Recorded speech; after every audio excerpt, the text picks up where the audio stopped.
Hello friends, இந்த வீடியோவில் இன்றைக்கி என்ன பார்க்க போகிறோம் அப்படின்னு பார்த்தீங்கன்னா, எஸ்ஜிடிடிஆர்பி 21/7/2024 நடந்த கொஷின் பேப்பர்லேருந்து கொஷின் நம்பர் 145 தான் பார்க்க போகிறோம். அதுக்கான answer, book proof, page number, எக்ஸ்ப்ளனேஷனோடு பார்க்கலாம். கொஷின் பாருங்கள். ஒளியானது காற்றிலிருந்து நீரின் உள்ளே செல்லும்போது அதன் திசைவேகமானது ஆப்ஷன் ஏ குறையும், ஏனென்றால் நீர் அடர்மிகு ஊடகம்.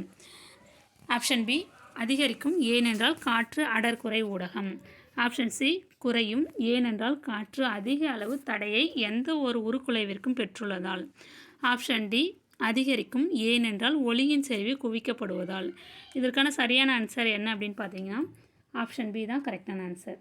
ஒளியானது காற்றிலிருந்து நீரின் உள்ளே செல்லும்போது அதன் திசைவேகமானது அதிகரிக்கும், ஏன்னா காற்று அடர்குறை ஊடகம். இதான் கரெக்டான ஆன்சர். மற்ற ஆப்ஷன் பார்த்திங்கன்னா ஆப்ஷன் சி, டி வரவே வராது. அடுத்து ஆப்ஷன் ஏ பார்த்தாலும் ஆப்ஷன் ஏவும் வராது.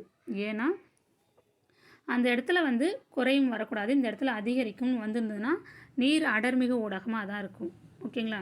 இந்த இடத்துல அதிகரிக்கும் வந்திருந்தால் ஆப்ஷன் ஏ கரெக்டாக இருக்கும். ஆப்ஷன் பி தான் கரெக்டான ஆன்சர்.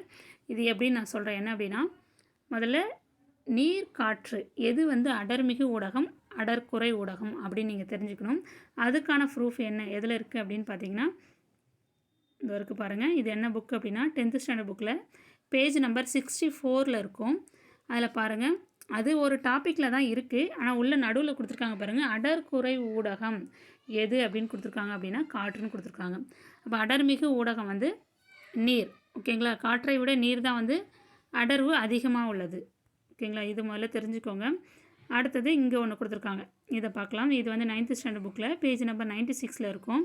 அதில் என்ன கொடுத்துருக்காங்க அப்படின்னா, ஒளியின் வேகமானது அது பயணிக்கக்கூடிய ஊடகத்தின் பண்பை பொறுத்தே உள்ளது. ஒளியின் வேகம் எப்படி இருக்கும் அப்படின்னா, அது பயணிக்கக்கூடிய ஊடகத்தின் பண்பை பொறுத்து இருக்கிறதா சொல்லியிருக்காங்க. என்ன அப்படின்னா, எது அடர்மிகு ஊடகம் அப்படின்னு பார்த்தீங்கன்னா, திட, திரவ, வாயு பொருட்கள், இந்த 3 பொருட்களில் எது முதல்ல அடர்மிகு ஊடகம் அப்படின்னு பார்த்தீங்கன்னா திடப்பொருள். அதை விட அடர்த்தி குறைவானது எதுன்னு பார்த்திங்கன்னா திரவ பொருள். அதை விட கம்மியாக ரொம்ப குறைவாக இருக்கிறது தான் வாயு பொருள். ஓகேங்களா? அப்போ திட ஃபஸ்ட்டு வரணும், அதை விட கம்மியாக இருக்கிறது திரவ, அது கீழே கம்மியாக இருக்கிறது வாயு பொருள். அப்போ திரவ பொருள் வாயுவை விட அதிக அடர்மிகு ஊடகத்தை கொண்டுள்ளது. ஓகேங்களா? அந்த அடர்மிகு ஊடகமாக இருக்கிறதுனால தான் ஒளியானது வேகமாக போகும் அப்படின்றது அர்த்தம் இந்த இடத்துல. ஓகேங்களா? அடுத்தது கீழே கொடுத்துருக்காங்க பாருங்கள், ஒளியின் வேகமானது திடப்பொருளை விட வாயுவில் மிக குறைவாக இருக்கும். நான் இப்போ சொன்னதே கொடுத்துருக்காங்க பாருங்கள். எந்த ஒரு ஊடகத்திலும் வெப்பநிலை அதிகரிக்கும் போது ஒளியின் வேகமும் அதிகரிக்கும். இது நம்மளுக்கு தேவையில்லை, மேலே இதை மட்டும் தெரிஞ்சுக்கிட்டால் போதும். ஒளியின் வேகம் எப்படி இருக்கும், அதனுடைய அந்த ஊடகத்தின் பண்பை பொறுத்து தான் இருக்கும். அது இல்லாமல் ஒளியின் வேகமானது திடப்பொருளை விட வாயுவில் மிக குறைவாக இருக்குன்னு சொல்லி கொடுத்துருக்காங்க. ஓகேங்களா? ஒரு அட்டவணையில் கொடுத்துருக்காங்க, எது எந்த ஊடகத்தில் ஒளியானது வேகமாக செல்லுது, இவ்வளோ மீட்டருக்கு அப்படின்ற மாதிரி கொடுத்துருக்காங்க. திடப்பொருள்களை பாருங்கள், இவ்வளோ மீட்டர் வேகத்தில் செல்லுதுன்னு சொல்கிறாங்க ஒளி அலை. ஓகேங்களா? இந்த பாருங்கள், திடப்பொருள்களை இந்த சைடில் கொடுத்துருக்காங்க, ரைட் சைடில் அதனுடைய வேகம் கொடுத்துருக்காங்க. அடுத்து திரவ பொருள்கள் அதை விட கம்மி இருக்கும். அடுத்து வாயு பொருட்கள் பார்த்திங்கன்னா அதை விட குறைவாக தான் ஒளி செல்லக்கூடிய வேகம் இருக்கும். ஓகேங்களா?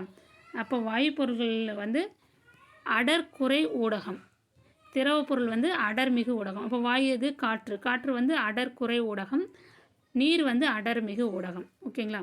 அதுக்கு கீழே பாருங்கள், ஒளியானது இந்த உங்களுக்கு தெரியுமா அதில் கொடுத்துருக்காங்க பாருங்கள், ஒளியானது காற்றை விட 5 மடங்கு வேகமாக நீரில் பயணிக்கும்னு சொல்லியிருக்காங்க. ஒளியானது காற்றை விட 5 மடங்கு வேகமாக நீரில் பயணிக்கும் அப்படின்னு சொல்லியிருக்காங்க. அதுதான் இங்கே கொடுத்துருக்கிறது. இங்கே பாருங்கள், காற்று எங்கே இருக்குது அப்படின்னு பார்த்தீங்கன்னா இங்கே 340 மீட்டர் பை வினாடி வேகத்தில் செல்லுது. இங்கே நீர் பாருங்கள் 1531, அதே கடல் நீர் தூய நீர்னு தனியாக கொடுத்துருக்காங்க. 1498 மீட்டர் பை வினாடி வேகத்தில் இந்த நீரில் ஒளி செல்லுதுன்னு சொல்லியிருக்காங்க. அப்போ இதை விட இது 5 மடங்கு. இது 340 மீட்டர் வினாடி பவர் -1, அதுதான் மேலே கொடுத்துருக்காங்க. மீட்டர் பை வினாடி தான் அது. காற்று 340 மீட்டர் பை வினாடி வேகத்தில் செல்லுதுன்னா நீரில் எப்படி செல்லுது ஒளி அப்படின்னா 1531 மீட்டர் பை வினாடி வேகத்தில் செல்லுது. அப்போ இதை விட இது 5 மடங்கு வேகத்தில் இருக்குது நீரில். ஓகேங்களா? ஒளியானது காற்றை விட 5 மடங்கு வேகமாக நீரில் பயணிக்கும். ஓகேங்களா? இதிலேருந்து என்ன இப்போ தெரியுது அப்படின்னா, இந்த கொஸ்டினை திருப்பி பாருங்கள். ஒளியானது காற்றிலிருந்து நீரின் உள்ளே செல்லும்போது அதன் திசைவேகம் அப்படின்னு கேட்குறாங்க. முதல்ல காற்றுலேருந்து நீருக்கு போகுது. காற்றுன்றது அடர்குறை ஊடகம், நீருன்றது அடர்மிகு ஊடகம். ஒளியானது காற்றுலேருந்து நீருக்கு போகுதுன்னா ஏன் காற்றுலேருந்து நீருக்கு போகுது? நீருன்றது அடர்மிகு ஊடகம், அதனால் அங்கே எப்படி போகும்? வேகமாக போகும். அதனுடைய திசைவேகம் அதிகரிக்கும். அப்போ இங்கே திசைவேகம் வந்து அதிகரிக்கும். ஆப்ஷன் பியில் உள்ளது மாதிரி வரும். ஏன்னா காற்று வந்து அந்த இடத்துல அடர்குறை ஊடகமாக இருக்கிறதுனால தான் காற்றை விட்டுட்டு நீரில் வேகமாக செல்லுது. அதனுடைய திசைவேகம் அதிகமாக இருக்கும். ஓகேங்களா? காற்று அடர்குறை ஊடகமாக இருப்பதனால தான் காற்றிலிருந்து நீருக்கு போகுது. அடர்மிகு ஊடகத்தை தேடி ஒளியானது போகிறது. அதுதான் அந்த இடத்துல சொல்லலாம். ஓகேங்களா? இந்த இடத்துல வேறு மாதிரியும் சொல்லலாம். ஏனென்றால் நீர் வந்து அடர்மிகு ஊடகம் அப்படின்னு கூட இந்த இடத்துல சொல்லலாம். நீர் அடர்மிகு ஊடகம் அப்படின்னு சொல்லலாம் இந்த இடத்துல. இதை திருப்பி எப்படி சொல்லலாம் அப்படின்னா, ஒளியானது காற்றிலிருந்து நீரின் உள்ளே செல்லும்போது அதன் திசைவேகமானது அதிகரிக்கும். ஏனென்றால் நீர் வந்து அடர்மிகு ஊடகம் அப்படின்னு இந்த இடத்துல சொல்லலாம்.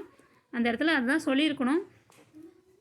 அவங்க டைரெக்டாக குழப்புற மாதிரி காற்றுன்றது அடர்குறை ஊடகம் எல்லாருக்கும் தெரிஞ்சது தான். அதை இப்படியும் சொல்லலான்னு சொல்லியிருக்காங்க. ஓகேங்களா? ஆப்ஷன் பி தான் கரெக்டான ஆன்சர் வரும். நிறைய பேர் கமெண்ட்டில் போட்டிருந்தீங்க 4மே ஆன்சர் வராது, ஸ்டார் கொஷினாக இருக்கும் அப்படின்ட்டு. எத்தனை கொஷின் தாங்க ஸ்டார் கொஷின் கொடுக்க முடியும்? ஓகேங்களா? இது வரைக்கும் 4 கொஷின் 5 கொஷின் கிட்ட ஸ்டார் கொஷின் வந்துடுச்சு. டிஆர்பி வந்து இந்த அளவுக்குலாம் ஸ்டார் கொஷின் கொடுக்குமான்னு தெரியல. ஏன்னா பிடிடிஆர்பியில் 26 25 கொஷின்லாம் ஸ்டார் கொஷின் வந்திருக்கு அப்படின்னு சொல்லியிருக்காங்க. பார்ப்போம். நம்மளுக்கு ஆன்சர் வந்து ஒன்று பியாக இருக்கணும், இல்லைனா ஸ்டார் கொஷினாக இருந்தாலும் பரவாயில்ல. ஏன் அப்படின்னா எல்லாருக்கும் மார்க் கிடைக்கும். ஸ்டார் கொஷினாக இருந்தால் ஆன்சர் வந்தால் பியாக தான் ஆன்சர் வரணும். அப்படி இல்லைன்னா ஸ்டார் கொடுத்துருந்தா எல்லாருக்கும் மார்க் கிடைக்கும். அதுவும் ஒரு வகையில் எல்லாருக்கும் சந்தோஷம்தான். சரி, பார்ப்போம் ஆன்சர் கீழே என்ன வருதுன்னு பார்க்கலாம். அப்படி வந்தாலும் நீங்கள் அப்ஜெக்ஷன் போடுறதாலும் போட்டுக்கலாம். நீங்கள் ஆன்சர் எதுவுமே வரல, அதுக்கான டைரக்ட் ப்ரூஃப் யார்கிட்ட இருந்தது அப்படின்னா கமெண்ட்டில் போடுங்க. அப்ஜெக்ஷனும் போடலாம். ஓகேங்களா? இங்கே ஒரு அடுத்தது 10th ஸ்டாண்டர்ட் புக்கில் ஒரு பாக்ஸில் கொடுத்துருப்பாங்க, மேலும் அறிந்து கொள்வோம் அப்படின்னு சொல்லிட்டு. அதில் குழப்பற மாதிரி கொடுத்துருக்குறாங்க. ஓகேங்களா?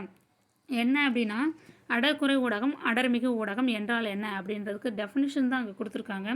இதில் வந்து ஒளியானது ஒரு ஊடகத்திலிருந்து மற்றொரு ஊடகத்திற்கு செல்லும் போது அதை தான் கொடுத்துருக்காங்க. ஆனால் கீழே இங்கே ப்ராக்கெட்டில் கொடுத்துருக்காது, கொஞ்சம் குழப்பற மாதிரி கொடுத்துருக்காங்க, புரியாத மாதிரி கொடுத்துருக்குறாங்க. இதில் ஒரு ஊடகம்னா எந்த ஊடகம்? இது நீரா காற்றா? மற்றொரு ஊடகம் இதில் கொடுத்துருக்காங்க இல்லையா, அது நீரா காற்றா? இதில் எது நீர் எது காற்று அது தெரிஞ்சால் தான் இது கரெக்டான ஆன்சர் என்னன்னு சொல்ல முடியும். ஓகேங்களா? ஒரு ஊடகத்துலேருந்து இன்னொரு ஊடகத்துக்கு செல்லுது. அப்போது ஃபஸ்ட்டு இருக்கிற ஊடகம் எது? நீரா காற்றா? ரெண்டாவது இருக்கிற ஊடகம் நீரா காற்றா? அது தெரிஞ்சால் தான் இதுக்கு கரெக்டாக தெரியும். இதில் ஆனால் அடர்மிகு ஊடகம்னா என்ன, அடர்குறை ஊடகம்னா என்ன, அதுக்கான டெஃபினேஷன் தான் இதில் புரியுதே தவிர மற்ற கீழே ப்ராக்கெட்டில் கொடுத்துருக்கிறது புரியாத மாதிரி தான் இருக்கும். ஆனால் அது புரியுது, அது சில பேருக்கு புரியலை. ஓகேங்களா? சரி, பார்க்கலாம் எது மாதிரி. நீங்கள் இது கூட வச்சு அப்ஜெக்ஷன் போடுறதா போடுங்க. அப்ஜெக்ஷன் போடுங்க. முதல்ல ஆன்சர் கீழே என்ன ஆன்சர் வருதுன்னு பாருங்கள். ஓகேங்களா? ஸ்டார் கொஷினாகவும் கொடுத்துருக்கலாம், இல்லை ஆப்ஷன் பி ஆன்சராகவும் கொடுக்கலாம். நீங்கள் அப்ஜெக்ஷன் போடுறதா இருந்தால் நீங்கள் இதை வச்சு கூட நீங்கள் அப்ஜெக்ஷன் போடுங்க. ஃபஸ்ட்டு ஆன்சர் கீழே என்ன வருதுன்னு பார்க்கலாம். ஓகேங்களா? இந்த வீடியோ உங்களுக்கு பயனுள்ளதாக இருக்கும் நான் நம்புகிறேன். Thank you friends. இதையே போட்டு இந்த கொஷினே போட்டு குழப்பிட்டு இருக்க வேணாம். ஓகேங்களா?